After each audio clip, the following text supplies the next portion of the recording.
আর জোরে বলেন আমাদের রব কে? আল্লাহ তাআলা ডাক দিয়া কয়, তোরা আমার বান্দা। আল্লাহ তাআলা কেন আমাদেরকে আল্লাহ তাআলার বান্দা বলে পরিচয় দিলেন? এর একটা কারণ হলো আল্লাহ তাআলা বলে, গোলাম আমি তোমাদেরকে যতটা মায়া করে বানাইছি অন্য কোন প্রাণীকে আমি আল্লাহ তাআলা এতটা মায়া করে বানাই নাই। সুবহানাল্লাহ। আমি আসমান বানাইছি, আমি জমিন বানাইছি, আমি সূর্য বানাইছি, আমি চন্দ্র বানাইছি, আমি তারকারাজি বানাইছি, এত কিছু বানাইয়া আমি আল্লাহ তাআলা বলি নাই এইগুলা আমার, বরং বান্দাটারে বানাইয়া আমি আল্লাহ তাআলা ডাক দিয়া বললাম এটা আমার বান্দা। সুবহানাল্লাহ। আমাকে যদি কেউ প্রশ্ন করে, আমি একটা পাঞ্জাবি বানাইলাম আমার সন্তানের জন্য, সালোয়ারটা বানাইলাম আমার সন্তানের জন্য, এক জোড়া জুতাও কিনলাম সন্তানের জন্য, টুপিটাও কিনলাম সন্তানের জন্য, আমাকে যদি বলে হুজুর এইগুলা কি আপনার? আমি বলবো না না, এইগুলা কার? আমার সন্তানের। সন্তানটা কার? আমি বলবো আমার।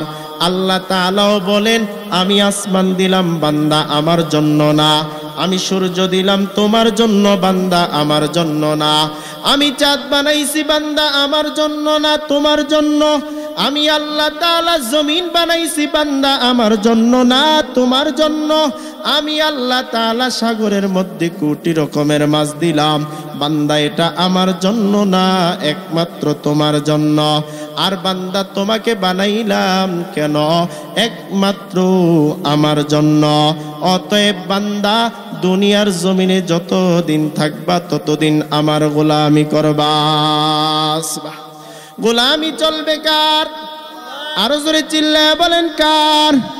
আল্লাহ তাআলা বলে, গোলাম আমি আল্লাহ তাআলা তোমার জন্য সব কিছু বানাইলাম, আমি আল্লাহ তাআলা কোনো কিছুর মধ্যে অভাব রাখি না, সব কিছু বানাইয়া বান্দা তোমাকে দিয়া দিলাম, তুমি আমার গোলামি করবা।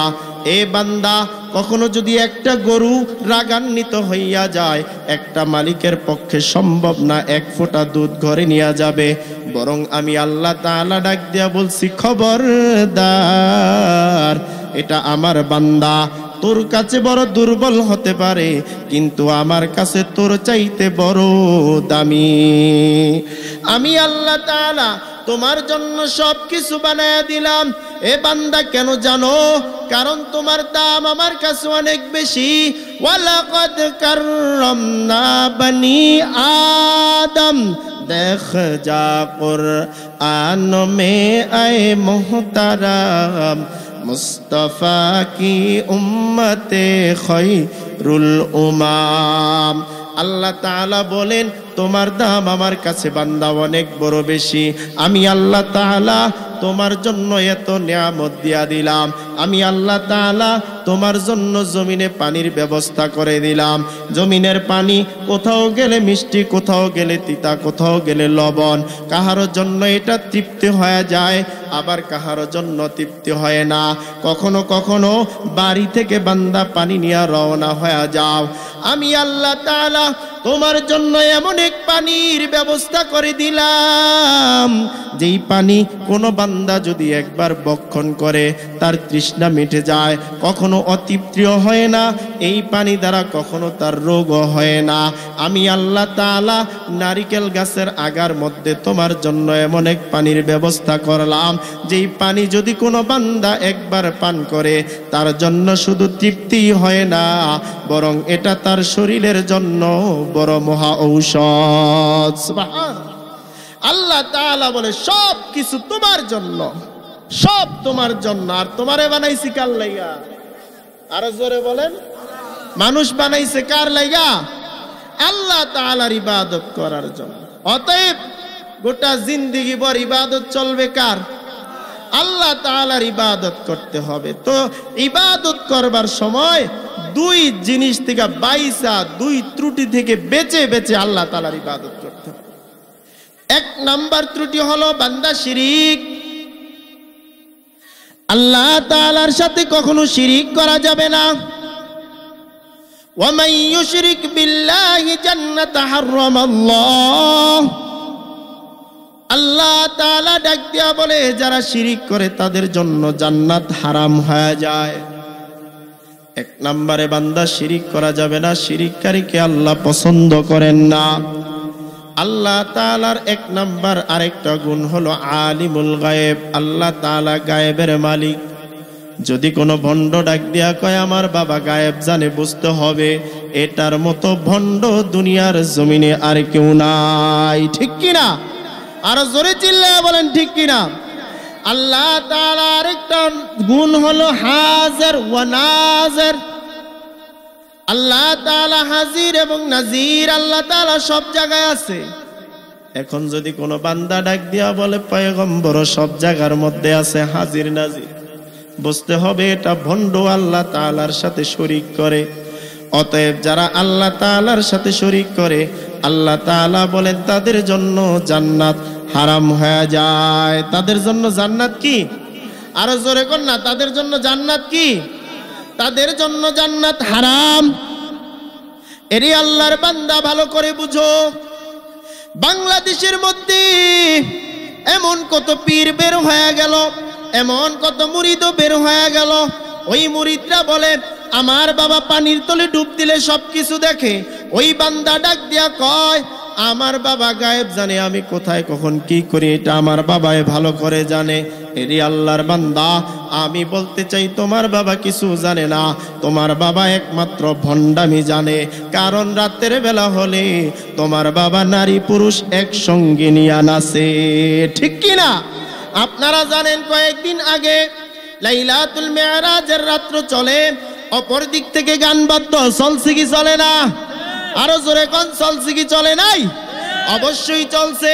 অতএব বুঝতে হবে যেই মানুষগুলা এই বাবাগুলাকে নিজের বাবা বলে দাবি করে নেয়, এই মানুষগুলা যারা নিজেদেরকে ওই বাবাকে পীর বলে মনে করে, ওরা আল্লাহকে আল্লাহ মানে না, বরং কবরের মধ্যে সেজদা দেয়। কবরটার 3 তলা 4 তলা 5 তলা বানাইয়া ওই কবরের মধ্যে সেজদা দিয়া আর জিকির করে আমার বাবাই কত কিছু জানে। না রে পাগল, না না, তোর বাবা কিছু জানে না। তোর বাবা যদি জানে তো দিনের বেলা গাঁজা খাওয়া আর রাতের বেলা নারী পুরুষ নিয়ে নাচতে জানে। ঠিক কিনা? এর চাইতে বেশি কিছু আর জানে না। যদি জানতো তাহলে এই রাত্র জায়গা কখনো নারী নিয়ে নাচতো না। ঠিক নি? আর জোরে কোন ঠিক নি? আর তোর বাবা এটাই জানে, এর চাইতে বেশি কিছু জানে না। আপনি চিন্তা করে দেখেন, এক একটা কবর রে 4 তলা 5 তলা লাগায়া এটারে পাকা করে এমন পাকা করছে যেন ফেরেশতারা জাহান্নামের ফেরেশতারা পিডাইলো যেমন উচ্চা দৌড় দিতে না পারে। ঠিক নি? এমন পাকা করছে, এত মজবুত করছে যে পিডাইবো উঠবার পারবি না, সুযোগ নাই। ভণ্ডামি কম করস নাই।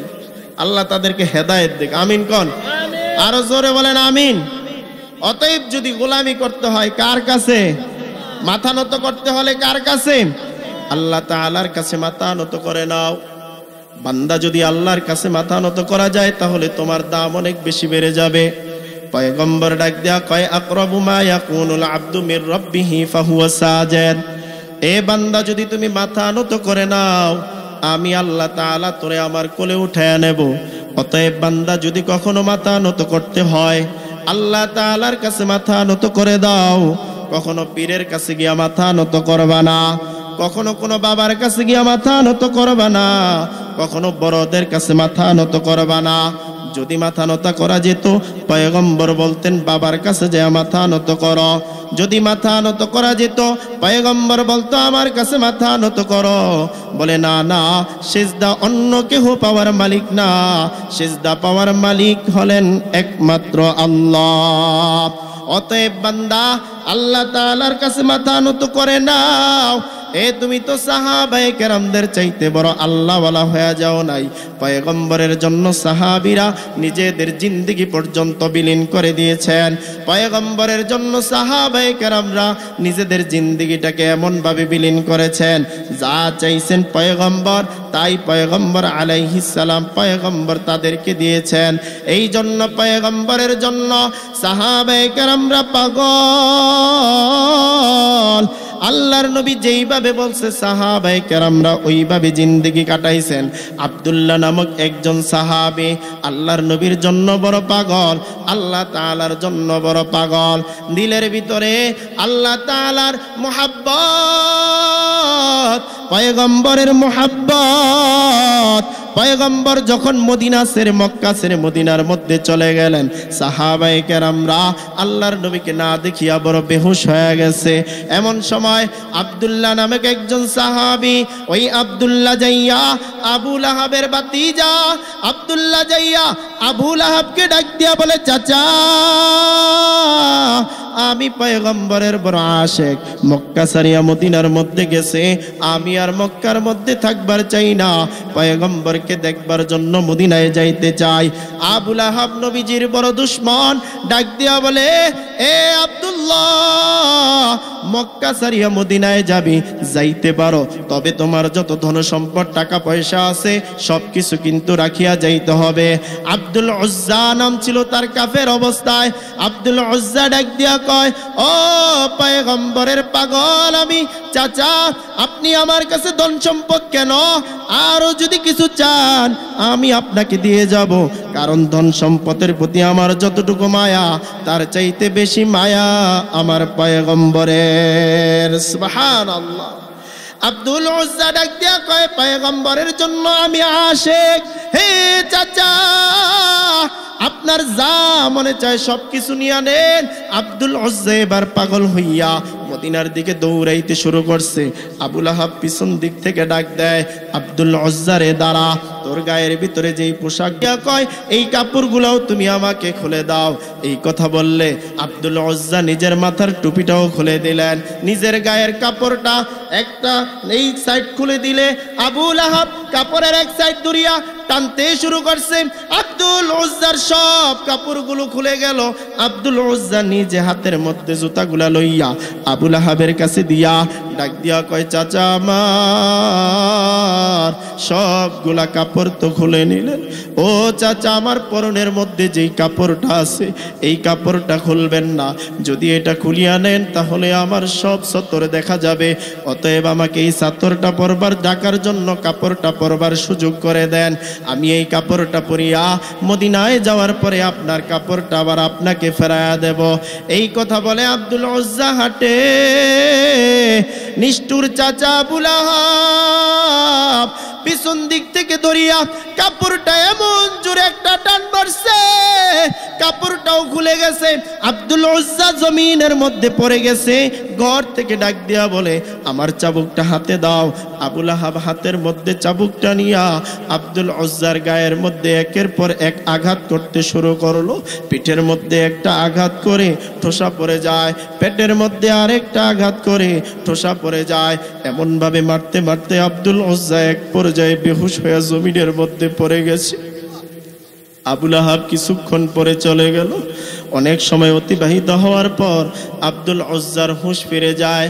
আব্দুল উজ্জা একবার ডানে তাকায়, তাকায় দেখে আপন বলতে কেউ নাই, কেউ নাই। আবার বাম দিকে তাকায়, তাকায় দেখে আপন বলে কেউ নাই। এমন সময় বসে বসে চিন্তা করি, আমার আপনকে এরে আল্লাহর বান্দা ভালো করে বুঝে নাও, দুনিয়ার মধ্যে একমাত্র চারজন তোমার জন্য আপন। একমাত্র হলো তোমার আল্লাহ, দুই নম্বরে হলো তোমার পয়গম্বর, তিন নম্বরে তোমার মা, চার নম্বরে তোমার বাবা। আব্দুল উজ্জা চিন্তা করে, আমার আল্লাহ তো আছেন, আমার পয়গম্বর তো আছেন, আমার বাবা দুনিয়াতে নাই, আমার মা দুনিয়ার জমিনের মধ্যে আছে। দৌড়াইয়া মায়ের কাছে গেছে, ডাক দিয়া কয়, মা, মা দরজাটা খুলে না, ডাক দিয়া কই, দূরে যা সন্তান, তুই যে আমার কাছে আসছো যদি এই সংবাদ পায় তাহলে আমার উপরেও আঘাত করবে, কি তোর দরকার? আব্দুল উজ্জা ডাক দিয়া কয়, মা রে, বাবা তো দুনিয়া থেকে বিদায় নিয়ে গেল, বাবার তো অনেক কাপড় করে ঘরের ভিতরে আছে, আমার গায়ের মধ্যে একটা পোশাক নাই, আমাকে যদি একটা কাপড় দেও এই কাপড়টা পরিয়া আমি মদিনার দিকে রওনা হয়ে যাইতাম। মা ঘর থেকে জানালা দিয়া ফিক্কা মেরে আব্দুল উজ্জার উপরে একটা কাপড় ফালাইছে, ছোট্ট একটা কাপড়। আব্দুল উজ্জা কোন রকম গায়ের মধ্যে পেঁচাইয়া মদিনার দিকে রওনা হয়ে গেছে। মদিনার উত্তপ্ত রৌদ্রের কারণে জমিনটা হয়ে গেছে গরম। আব্দুল উজ্জা পাড়া দিলে পায়ের মধ্যে ঠোসা পড়ে যায়। আর এমন উত্তপ্ত গরমের কারণে রৌদ্রের তাপে মাথার মগজগুলা পর্যন্ত টকবক টকবক করে। একদিন না, 2 দিন না, 16টা রাত্র 16টা দিন এইভাবে হাঁটার পরে আস্তে আস্তে গিয়া এক পর্যায়ে পয়গম্বর মদিনার মধ্যে আছেন, মসজিদে নববীর মধ্যে বসা, বেলালের ফজরের আজান। আব্দুল উজ্জা দৌড়ে গিয়া পয়গম্বরের পায়ের মধ্যে পড়ে, ডাক দিয়া কয়, পয়গম্বর আপনার মোহাব্বত অন্তরে, আল্লাহর মোহাব্বত অন্তরে। আমি আব্দুল উজ্জা মদিনার মধ্যে ছিলাম, আমি কাফের আছি, কিন্তু পয়গম্বর আপনার মোহাব্বত আমার অন্তরের মধ্যে নিয়া মদিনার মধ্যে রওনা হয়ে গেলাম। আমার চাচা আমার কাপড়গুলা খুলে রাখছে, আমার কোনো দুঃখ নাই। আমার চাচা আমার ধন সম্পদ রেখে দিছে, আমার কোনো দুঃখ নাই। ও পয়গম্বর তাকায় দেখেন, আমি একটা কাপড় পরিয়ে আপনার কাছে দৌড়ে আসছি। পয়গম্বর গো, আপনি আমারে দূরে সরাইয়া দিয়েন না। আল্লাহর নবী ডাক দিয়া কয়, আব্দুল উজ্জা তোর জায়গা আমার পায়ে না, আয় রে আব্দুল উজ্জা আমার বুকে আয়। আল্লাহর নবী টান দিয়া আব্দুল উজ্জাকে বুকের সাথে মিশাইয়া বেলালকে ডাক দিয়া কয়, বেলাল আমার ঘর থেকে এক জোড়া জুতা এনে দাও। জুতা এনে দিলে আব্দুল উজ্জা পায়ে দেয়। আল্লাহর নবী ডাক দিয়া কয়, আমার একটা জুব্বা এনে দাও। জুব্বা এনে দিলে আব্দুল উজ্জার গায়ে পড়ায়া দেয়। পয়গম্বর ডাক দিয়া বলে, ও বেলাল ঘর থেকে একটা টুপি এনে দাও। টুপিটা এনে দিলে আব্দুল উজ্জার মাথার মধ্যে লাগায়া দেয়। সাহাবায়ে কেরামরা দূর থেকে তাকিয়ে আছে, কি ব্যাপার? পয়গম্বরের জুব্বা, পয়গম্বরের জুতা, পয়গম্বরের টুপি আব্দুল উজ্জার মাথার মধ্যে লাগায়া দিল। আব্দুল উজ্জা ডাক দিয়া কয়, পয়গম্বর আমি আব্দুল উজ্জার দেরি করতে চাই না, আমাকে কালেমা পড়ায়া মুসলমান বানায়া দেন। কালেমা পড়ায়া দিলেন, কালেমা পড়ে মুসলমান হয়ে গেলেন।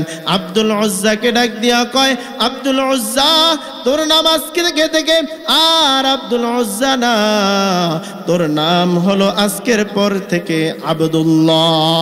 আব্দুল্লাহ নাম রেখে দিলেন। পয়গম্বর ডাক দিয়া কয়, আব্দুল্লাহ রে তোর মা নাই, তোর বাবা নাই, তুইও আমার মতো এতিম। আমি পয়গম্বর ভালো করে জানি, যার মা নাই, যার বাবা নাই, তার জন্য কতটা কষ্ট। আব্দুল উজ্জা আজকের পর থেকে আমি পয়গম্বর, তোর মা আমি তোর বাবা। এই কথা বললে আব্দুল উজ্জা এবার চলতে থাকে, চলতে থাকে। কিছুদিন অতিবাহিত হওয়ার পর যুদ্ধের ময়দানের দিকে রওনা হয়ে গেল। আব্দুল উজ্জা রাস্তার মধ্যে প্রতিমধ্যে হঠাৎ অসুস্থ হয়ে গেছে। পয়গম্বর আব্দুল উজ্জাকে রানের মধ্যে শোয়াইয়া পয়গম্বর নিজেও বসে গেলেন। আব্দুল উজ্জা কিছুক্ষণ পরে আল্লাহর নবীর রানের উপরে মাথাটা রেখে দুনিয়া থেকে বিদায় নিয়ে যায়। আল্লাহর নবী ডাক দিয়া কয়, ও সাহাবায়ে কেরাম, আব্দুল উজ্জা দুনিয়াতে নাই, আমার সন্তান বলে পরিচয় দিলাম। আমি আব্দুল উজ্জাকে নিজে গোসল করাইতে চাই। আল্লাহর নবী নিজে গোসল করাইয়া দিলেন। আল্লাহর নবী নিজে কাফনের কাপড় পরাইয়া দিলেন। আল্লাহর নবী নিজে ইমামতি করলেন। আল্লাহর নবী নিজে কবরের কাছে নিয়ে গেলেন, নিজের কাঁধে উঠাইয়া। কবরের কাছে যাওয়ার পর আবু বকর কবরের মধ্যে ডান পাশে নেমে গেলেন, ওমর বাম পাশে নেমে গেলেন। আল্লাহর নবী মাঝখান দিয়া ফাঁকা। সাহাবায়ে কেরামরা ডাকাডাকি করে, কে আছো? আব্দুল উজ্জার কবরের মধ্যে নামবা। পয়গম্বর ডাক দিয়া কয়, ও সাহাবায়ে কেরাম, কেউ নামতে হবে না, আমি পয়গম্বর নিজে আব্দুল উজ্জার কবরের মধ্যে নামবো। সুবহানাল্লাহ। আল্লাহর নবী নিজে নেমে গেলেন। আবু বকর মাথার দিক থেকে কাফনের কাপড়টা খুলে দিলেন, ওমর পায়ের দিক থেকে খুলে দিলেন। আল্লাহর নবী দাঁড়ায় আছে। আবু বকর লাফ দিয়ে উঠে গেলেন, ওমর লাফ দিয়ে উঠে গেলেন। আল্লাহর নবী নিজে দাঁড়ায়া কোমরের বাঁধনটা খুলে মাথার থেকে কাফনের কাপড়টা সরাইয়া আব্দুল উজ্জার মাথার মধ্যে চুমু খায় আর ডাক দিয়া কয়, আব্দুল উজ্জা রে, তুই আমার সাথে ভালো ব্যবহার করেছিস, তুই আমি নবীকে মহাব্বত করেছিস, কাফেরদের হাতে একের পর এক আঘাত খেয়েছিস। আল্লাহ তাআলার দিকে তাকাইয়া উপরের দিকে দুইটা হাত উঠাইয়া পয়গম্বর ডাক দিয়া কয়, আল্লাহ, আব্দুল উজ্জা আমি নবীর আশিক, আব্দুল উজ্জা আল্লাহ তাআলার আশিক। ও আল্লাহ, আব্দুল উজ্জাকে আপনার কুদরতি হাতে সফরদ করে দিলাম। আব্দুল উজ্জার ব্যাপারে যখন এই কথা বললেন, সাহাবায়ে কেরামদের মধ্য থেকে আবু বকরের চোখে পানি টপ টপ টপ টপ করে চোখের পানি পড়ে, ওমরের চোখের মধ্যেও পানি টপ টপ করে চোখের পানি পড়ে। সব সাহাবায়ে কেরামরা কবরের পাশে দাঁড়ায়া দাঁড়ায়া কান্নাকাটি শুরু করছে। একজন সাহাবীর নাম ছিল আব্দুল্লাহ ইবনে মাসউদ। দৌড়াইয়া আব্দুল্লাহ ইবনে উজ্জার কাছে যাইয়া মাথার কাছে দাঁড়াইয়া ডাক দিয়া কয়, আব্দুল উজ্জা, পয়গম্বর তোর নাম দিছে আব্দুল্লাহ, আমিও আব্দুল্লাহ। যে পয়গম্বর তোকে আল্লাহ তাআলার হাতে সফরদ করে দিল, আমি জানি রে আব্দুল্লাহ, তোর সাথে আর কবর কখনো খারাপ ব্যবহার করবে না, তোর সাথে আর কখনো জাহান্নামেরও দেখা হবে না, তুই জান্নাতি হয়ে যাবি। তবে আমি আব্দুল্লাহ ইবনে মাসউদ বললাম, তোর নামের সাথে যেহেতু আমার নামের মিল, কিয়ামতের ময়দানে আল্লাহ তাআলা যখন তোর নাম বলে ডাক দিবে, আমি আব্দুল্লাহ ইবনে মাসউদ দাঁড়ায়া যাব, তুই কিন্তু আমারে ফালাইয়া আল্লাহর জান্নাতে ঢুকিস না। সুবহানাল্লাহ। এরি আল্লাহর বান্দা, সাহাবায়ে কেরামদের কেমন হালত, আল্লাহর জন্য আশিক, পয়গম্বরের জন্য আশিক, কবরের ভয়। তুমি আর আমিও যদি একবার চিন্তা করে দেখি, আমি কবরে যাওয়ার জন্য কি এমন সামানা তৈয়ার করলাম, আমি হাসরের ময়দানের জন্য কি এমন সামানা তৈয়ার করলাম। ইয়াউমা ইয়াফিরুল মারউ মিন আখি ওয়া উম্মিহি ওয়া আবি ওয়া সাহিবাতিহি ওয়া বানি। যেই হাসরের ময়দানে আমার ভাইও থাকবে না, আমার বন্ধুও থাকবে না, আমার আত্মীয় স্বজন বলতে কেউ থাকবে না। ওই দিন কেউ নাই, কেউ নাই, কেউ নাই। হাসরের ময়দানে যখন ইসরাফিল আলাইহিস সালাম সিংহার মধ্যে ফুঁক দিয়া দিবে, ওই দিন দেখবে মানুষগুলা পিপিলিকার দলের মতো এক এক এক এক করে সবাই গিয়া হাসরের ময়দানে হাজির হয়ে যাবে। কিয়ামতের ময়দানে সবাই হাজির।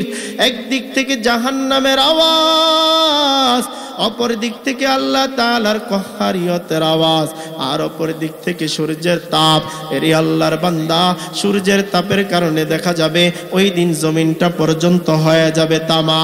সব পয়গম্বররা হাঁটু গেড়ে বসে ইয়া নফসি ইয়া নফসি বলে কান্নাকাটি করতে থাকবে। আদম আলাইহিস সালাম ইয়া নফসি ইয়া নফসি, নূহ আলাইহিস সালাম ইয়া নফসি ইয়া নফসি, ইদ্রিস আলাইহিস সালাম ইয়া নফসি ইয়া নফসি, আয় আল্লাহ আমাকে বাঁচাও, আয় আল্লাহ আমাকে বাঁচাও, আয় আল্লাহ আমাকে বাঁচাও, এমন করে কান্নাকাটি করতে থাকবে। আর তুমি আর আমি যে পয়গম্বরকে আজকে ভুলে, তার কহারিয়তের আওয়াজ আসবে, আমার পয়গম্বর তখন সিজদায় পড়ে পড়ে কান্না করতে থাকবে, ইয়া উম্মতি ইয়া উম্মতি। আল্লাহু আকবার। ওই পয়গম্বরকে আপনি কেমনে ভুলে গেলেন? অতএব রমজানের আর কয় মাস বাকি? চলতি মাস, 1 মাস। এই 1 মাস আগে থেকে আমাদের একটা প্রস্তুতি থাকা দরকার। আদ-দুআউ ওয়াল ইবাদা, যে আল্লাহ গোটা জিন্দেগি ভর যত গুনাহ করছি, দোয়ার মাধ্যমে জিন্দেগির গুনাহ খাতাগুলো আল্লাহ তাআলার কাছ থেকে কি করে নেবেন? মাফ করে নেব। ঠিক আছে তো ইনশাআল্লাহ? আল্লাহ আপনি আমাদের সবাইকে তৌফিক দান করেন, আমিন। আর জোরে বলেন আমিন। আল্লাহ তাআলা আমাদের সবাইকে তওবা করে রমজানের জন্য প্রস্তুতি নেওয়ার তৌফিক দান করুক।